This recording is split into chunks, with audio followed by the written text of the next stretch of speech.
ألمح الإسباني روبرتو مارتينيز مدرب البرتغال إلى موعد الاعتزال كريستيانو رونالدو نجم النصر السعودي.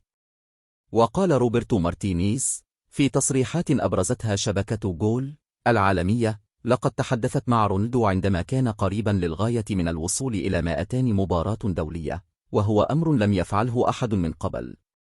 وأضاف: قلت لرونالدو: هل الوصول إلى 200 مباراة دولية أمر يثير اهتمامك أم لا؟